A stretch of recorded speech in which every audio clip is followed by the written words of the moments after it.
Bismillahirrahmanirrahim.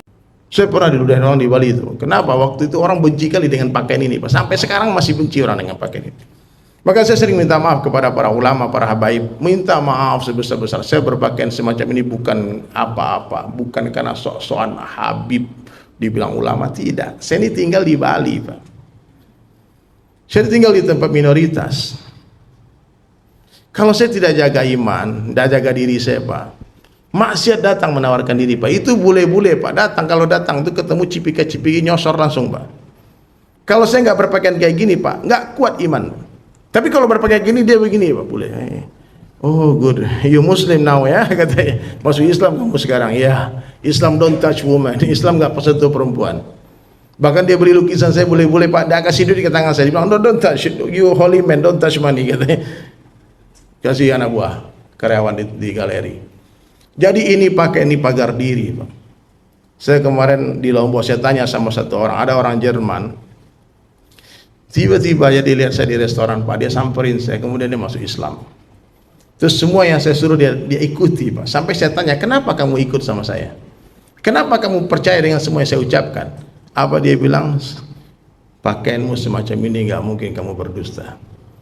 Padahal hadirin mulia, ini bukan pakaian, ini pakaian jenderal sebetulnya, Pak. Ini kopral, kopral pakai baju jenderal, emang nggak aneh, Pak. Tapi meskipun satpam, kalau pakai baju mirip baju polisi, Pak, dak dik duk jantung kita lihat, Pak. Iya enggak? Padahal satpam, Pak, tapi pakai baju polisi. Kalau jenderal bintang 4 pakai baju enggak pakai seragam, enggak dihargai orang, Pak. Coba, Pak, antum jenderal bintang 4 atur lalu lintas, Pak. Kalau enggak dicaci maki orang, paling dikasih duit 1.000, 5.000. Padahal jenderal, Pak. Nah, maka ini pentingnya pakaian ini untuk berdakwah, hadirin sekalian. Jadi saya cerita sendiri terakhir nih, saya pengalaman ke Bali kemarin, ada berapa orang masuk Islam. Alhamdulillah, saya update di Instagram. Jadi saya lagi makan di restoran habis acara Muslim United sama Ustaz Abdul Somad, Ustaz Salim Afillah. Lalu selesai acara, saya makan di satu restoran di Praia itu dekat Mandalika. Lagi makan, tiba-tiba bule datang, orang Jerman, ganteng tinggi, dia datang duduk samping saya. Terus saya tanya, ada apa? Dia bilang, aku mau tanya satu hal, katanya. Apa? Ada apa? Dia bilang, few days ago I went from one masjid in Gili Trawangan. Jadi dia ke Gili Trawangan, janjian sama partner bisnisnya di dalam masjid. Ternyata hadirin mulia, dia bilang, ketika aku masuk masjid, I feel something different. Aku merasakan sesuatu yang berbeda di hatiku. Dan setelah aku masuk masjid itu akan sleep. Udah 4 hari aku nggak tenang tidur. There's no one can explain to me what is this. Nggak ada orang bisa menjelaskan kepada aku apa yang kurasakan ini. Oh, saya bilang ini hidayah ini. Hidayah ini. Saya bilang, brother, namamu siapa? Dia bilang Bobby. Oh, good. Bobby. Do you believe in Allah, brother? Yes. Prophet Muhammad, dia bilang, Moses, you know Moses? Yeah. Jesus Christ, dia orang Nasrani dulu ya, atau agamanya apa? Saya nggak tanya juga, nggak penting kan. Kemudian, do you believe in Muhammad sallallahu alaihi wasallam, last messenger of Allah? Yes. You are Muslim. Wait. Saya berdiri, saya panggil semua orang yang ada di restoran. Hey, semua tamu-tamu restoran, mau nggak kalian bersaksi, bantu saya merapat ke sini? Ada satu orang Allah hantar untuk memeluk Islam. Ini sebule bingung, Pak. Tiba-tiba ramai orang ngurumunin dia. Saya bilang, now you shake my hand, brother. Tonight, malam ini is the best night in your life. Malam terbaik dalam hidupmu. You following me. You look at my eyes. Lihat mataku, following me. Ashhadu alla ilaha illallah wa ashhadu anna Muhammadan Rasulullah. Now your name is Usman. Tak kasih nama Usman, Pak. Tapi ini bukan nama ruh, Pak. Ini nama beneran, Pak. Ini nama betul, Pak. Nah, hari ini lagi viral nama ruh, Pak. Tidak paham saya, Pak. Saya nggak ngerti itu, Pak. Banyak orang tanya, apa nama ruh? Nggak ngerti saya. Mungkin ada yang bisa menjelaskan, nanti boleh dijelaskan, Pak. Saya sudah tanya ke seluruh ulama, nggak ngerti mereka, Pak. Ini ilmu tingkat tinggi, Pak. Orang-orang bodoh-bodoh nggak paham. Syariat nggak paham, Pak. Allahu a'lam bishawab. Subhanallah, saya kasih nama Usman. Lalu dia bertanya hadirin sekalian. Saya udah bilang, 10 o'clock brother, I need to sleep tonight because besok pagi aku harus kuliah subuh di Mataram. Kalau kamu serius, if you serious to become a Muslim, kamu harus bangun setiap pagi jam 4. It's okay for you? Oh, it's easy for me, no problem. Akhirnya hadirin sekalian dia ikut ke hotel di Mandalika, kemudian lanjut dia besok subuhnya saya lagi ceramah, datang ini bule Pak. Datang udah pakai sarung Pak.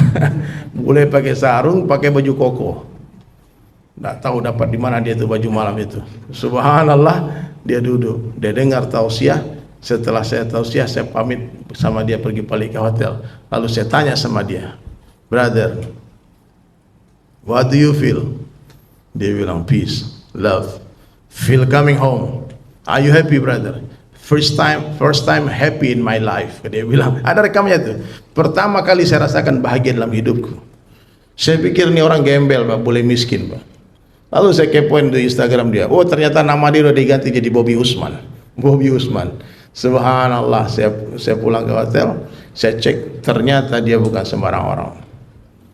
Ternyata dia bukan gembel Pak. Dia punya bisnis di kapal pesiar. Dia orangnya tinggi ganteng, dia punya satu bis party lah, party gitu, yang private party itu di Gili Trawangan ada villa. Itu nggak mungkin sembarang orang ini pasti miliuner nih.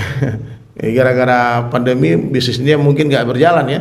Subhanallah, dan dia satu postingannya dia di kerumuni ada puluhan wanita-wanita cantik, supermodel dengan minuman khamar di tangannya semuanya.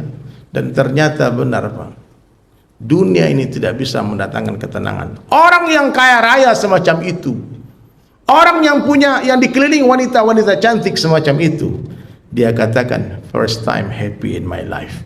Ternyata selama dia bermaksiat, dia tak rasakan kebahagiaan. Jadi sejelas-jelasnya, sekaya apapun orang itu, setinggi apapun jabatannya, seterkenal apapun dia, kalau dia tidak beriman, dia tak taat kepada Allah, pasti hidupnya susah, pasti. Jadi kalau ingin bahagia, nggak perlu harus kaya dulu Pak. Taati Allah dan Rasulnya. Maka dalam satu hadis qudsi Allah jelaskan, sekiranya kalian semua mendapatkan aku, kata Allah, kalian akan dapatkan segala-galanya. Tapi apabila kalian kehilangan aku, kalian akan kehilangan segala-galanya. Tidak masalah kita kehilangan seseorang karena Allah, jangan sampai hilang Allah karena seseorang. Tidak masalah kita kehilangan pekerjaan karena Allah, jangan sampai hilang Allah karena pekerjaan. Hilang pangkat dan jabatan karena Allah, tidak masalah, jangan sampai hilang Allah karena itu semua. Karena dunia tak lama Pak, dunia sebentar lagi. Satu persatu teman-teman kita, jamaah masjid kita pergi meninggalkan kita. Saya jamaah masjid ini udah berapa yang meninggal, yang saya tahu, dapat kabar dari WhatsApp. Innalillahi wa inna ilaihi. Dan sebentar lagi kita Pak, saya minta maaf nih, kalau saya perhatikan wajah jamaah-jamaah ini Pak, kayaknya nggak lama lagi nih. Nah ini mohon maaf ya, nggak sampai 100 tahun lagi nampak. Mudah-mudahan sampailah kita agak berapa umur Ustaz? Ya, tapi jangan terlalu lama juga lah ya, hidup di dunia ini susah. Dunia bukan tempat tinggal, dunia tempat meninggal. Allah Ta'ala sayang kepada kita umat Rasulullah. Kenapa? Buktinya apa? Allah tak berikan kita umur yang panjang seperti kaum terdahulu. Umur umatku, kata Nabi, 60-70 tahun. Kenapa? Allah tidak ingin melihat kita terlalu lama menangis di dunia. Allah tak ingin melihat kita terlalu lama bersusah payah di dunia. Karena dunia tempat susah payah. Kalau kita tidak mau bersusah payah menuju surga, pasti kita akan bersusah payah menuju neraka.